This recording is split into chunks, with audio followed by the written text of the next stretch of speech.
नमस्कार दोस्तों, एक बार आपका फिर से स्वागत है स्टडी सेमिनार में। आज हम बातें करेंगे भारत की प्रमुख संस्थाओं में से एक डीआरडीओ के बारे में। वैसे तो आपने कभी न कभी डीआरडीओ का नाम सुना ही होगा, लेकिन क्या आप इसके बारे में सब कुछ जानते हैं? नहीं जानते तो कोई बात नहीं, आज हम आपको बताते हैं कि डीआरडीओ क्या है, इसका कार्य क्या है, क्यों काम करता है, इसके चीफ कौन हैं, हेडक्वार्टर कौन है, कहाँ है। ये सारी बातें आज हम आपसे डिस्कस करेंगे।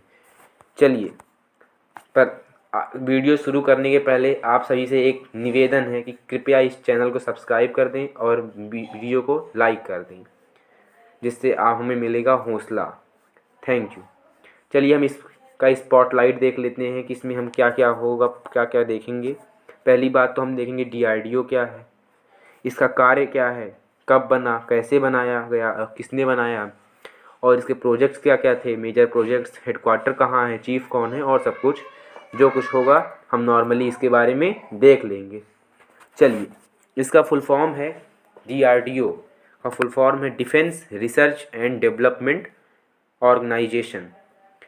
ये मिनिस्ट्री ऑफ डिफेंस के अंदर कार्य करती है। इसका मोटो है बलस्य मूलम विज्ञानम, मतलब स्ट्रेंथ ओरिजिन इन साइंस। ये फाउंड हुआ था 1958 में, मतलब 1958 में डॉक्टर APJ अब्दुल कलाम के नेतृत्व में इसकी स्थापना की गई थी। इसमें आज करीब 30,000 के आसपास एम्प्लॉयज़ काम करते हैं, जिसमें करीब 5,000 साइंटिस्ट्स हैं। इसका हेडक्वार्टर है डीआरडीओ भवन के नाम से जाना जाता है। इसका हेडक्वार्टर जो कि न्यू दिल्ली में सिचुएटेड है, जो कि काफ़ी अच्छी बिल्डिंग है, आप देख ही रहे हैं। इसका एनुअल बजट है, डीआरडीओ का एनुअल बजट जो है वो 11,375.5 करोड़ में, मतलब देखें तो $1.5 बिलियन यूएस के हिसाब से, यूएस डॉलर्स के हिसाब से 1.5 बिलियन का है। बाकी इसके चीफ हैं जी सतीश रेड्डी, जो कि साउथ इंडिया के हैं। और इसका जो मेजर वर्क है, डीआरडीओ का जो मेजर वर्क है वो है जैसे इसका काम है कि aeronautics, electronics, combat vehicles, engineering systems, instrumentation, missiles, advance combining. मतलब नॉर्मली अगर आप सीधी भाषा में समझें तो डीआरडीओ का काम केवल इतना है कि जो कुछ इंडियन आर्म फोर्सेज, मतलब Indian navy, air force and army, इन तीनों की जो ज़रूरतें हैं उनको पूरा करना। साथ साथ देश में जो कुछ आपदाएं आ जाएं, जैसे देश में कोई चीज़ बहुत ज़रूरी है, उसके लिए भी काम करता है। लेकिन इसका मुख्य कार्य केवल इसकी मतलब स्थापना ही केवल इसी उद्देश्य से की गई थी ताकि ये भारत की सेनाओं को मदद कर सके। तो इसके कई सारे कार्य हैं। नॉर्मली इसके मतलब कि बहुत ही अच्छी संस्था है देखनी चाहे तो। और इसके कुछ मिशंस भी हैं, जैसे इसका सबसे फेमस मिशन, एक तो शुरुआत में इसने सबसे पहले अपना एक मिशन निकाला था 1960 में इंडिगो के नाम से। इंडिगो जो कि पूरी तरह से सक्सेसफुल नहीं रहा, जिसमें इसने सरफेस टू एयर मिसाइल का परीक्षण किया, लेकिन जो पूरी तरह से सफल नहीं था। लेकिन 1982 से 1983 के बीच में इसका मिशन आया integrated guided missile development programme, जिसको नॉर्मली हम IGMDP के नाम से भी जानते हैं। 1982 या 1983 में लॉन्च हुआ था। इसमें 5 मिसाइल्स हम नॉर्मली पढ़ते हैं, जिसको आप याद करने का सबसे सिंपल तरीका है बिहार की राजधानी पटना, PATNA। P से पृथ्वी, A से अग्नि, T से त्रिशूल, N से नाग और A से अस्त्र। ठीक, तो पृथ्वी क्या है, सी मिसाइल है, short range surface to surface missile. मतलब अगर कोई जिसको किसी टारगेट को हिट करना है, अगर वो सरफेस में ही है और उसकी ज़्यादा रेंज बहुत ज़्यादा दूर नहीं है, मतलब 400-500 किलोमीटर के आसपास की दायरे में है, और साथ साथ वो सरफेस पे है, मतलब मिसाइल भी सरफेस से छोड़ी जाएगी और सरफेस पे जाके ही वो हिट करेगी। त्रिशूल जो है ये है SAM, surface to surface missile कहा जाता है SAS, और जो सरफेस टू एयर मिसाइल होते हैं कहा जाता है SAM। जैसे त्रिशूल जो है ये भी शॉर्ट रेंज की मिसाइल, लेकिन ये सरफेस टू एयर मिसाइल, जैसे कोई फाइटर प्लेन उड़ रहा है, आपके एरिया में उड़ रहा है, तो उसको आप मार गिराने के लिए त्रिशूल मिसाइल का यूज करते हैं। आकाश जो है मीडियम रेंज मिसाइल है, जिससे चलिए देखते हैं कि पहले ये बात बता दूं कि मीडियम रेंज और शॉर्ट रेंज और लॉन्ग रेंज में फ़र्क क्या होता है नॉर्मली, मतलब कि साइंटिस्ट्स का मानना है जो मिसाइल्स 0 to 500 किलोमीटर्स की रेंज में आती हैं उनको हम कहते हैं शॉर्ट रेंज मिसाइल्स। जो मिसाइल्स 500 से 2000 किलोमीटर्स के बीच में आती हैं उन्हें कहते हैं मीडियम रेंज मिसाइल। और जो उससे ऊपर जाती हैं जैसे ICBM, आपका जैसे आपने ICBM का नाम सुना ही होगा, इंटरकॉन्टिनेंटल बैलिस्टिक मिसाइल, ये सब लॉन्ग रेंज मिसाइल चली जाती हैं।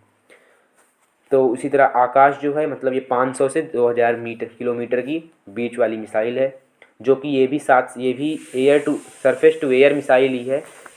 इसमें भी सरफेस से एयर में मार किया जाता है, जैसे कोई अभी आपने बताया है फाइटर प्लेन। नाग जो है ये जो मिसाइल है ये एंटी टैंक मिसाइल है। एंटी का मतलब होता है दुश्मन, एक तरीके से देखें मतलब अगर टैंक्स को डिस्ट्रॉय करना है, आपको अपने बैटल में किसी भी टैंक को डिस्ट्रॉय करना है तो हम नॉर्मली नाग मिसाइल का यूज करते हैं।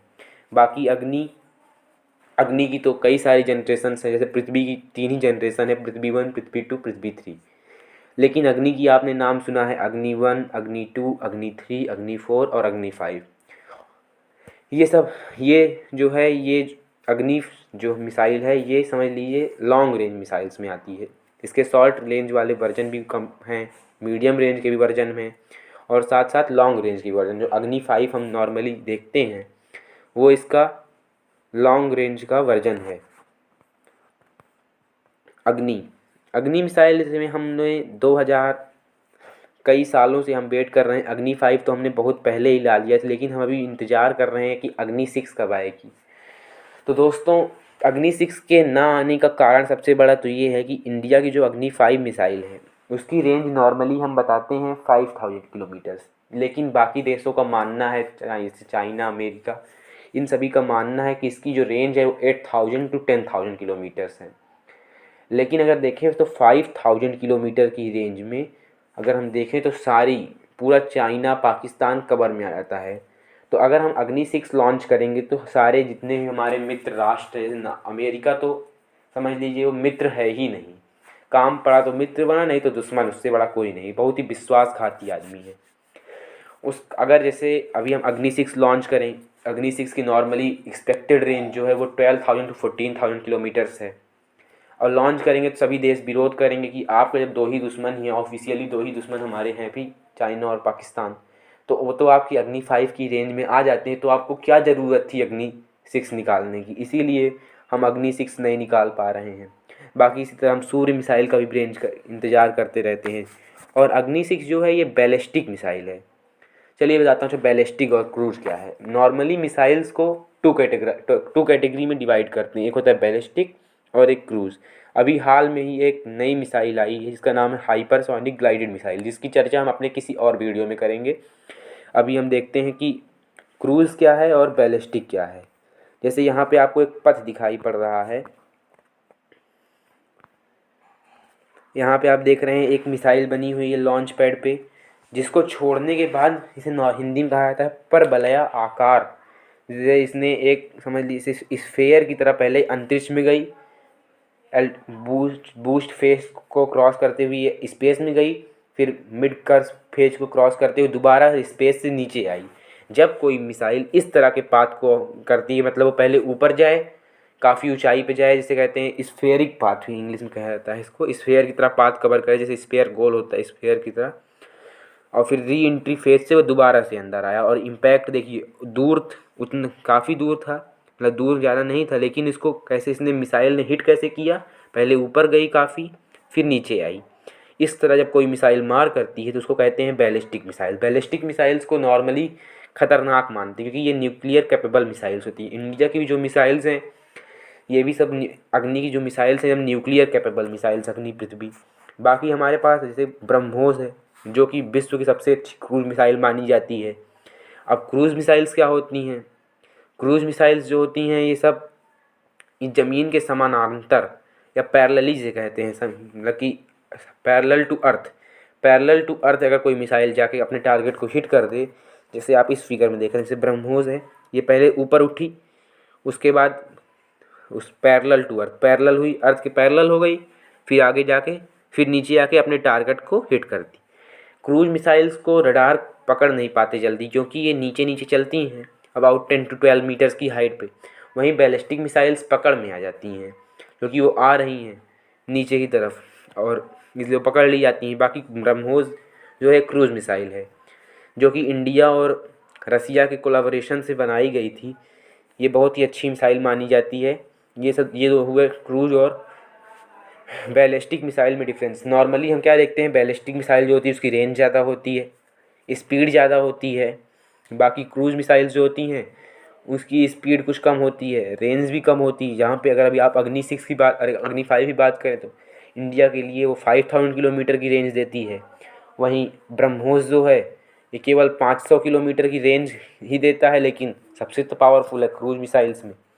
बाकी ऐसे हमारे कई सारे मिसाइल प्रोग्राम्स आते रहे, आज भी हम कई सारे मिसाइल प्रोग्राम्स देखते हैं। फिर उसके बाद इंडिया के कुछ मिसाइल्स, आप ऐसे फ़ोटो देखिए, सब मिसाइल्स ऐसे ही रही। फिर इंडिया ने कुछ सालों बाद अब खुद से सोचा कि अब हम भी अब कुछ फाइटर प्लेन्स या जैसे ड्रोन्स बनाएंगे, तो डीआरडीओ ने उस पर काम करना शुरू कर दिया। मतलब आपको शुरुआत से ही देखते समझ में आ रहा है कि डीआरडीओ का केवल एक ही लक्ष्य है, जो इंडियन आर्म फोर्सेज की जो ज़रूरत है उन ज़रूरतों को पूरा करते जाना।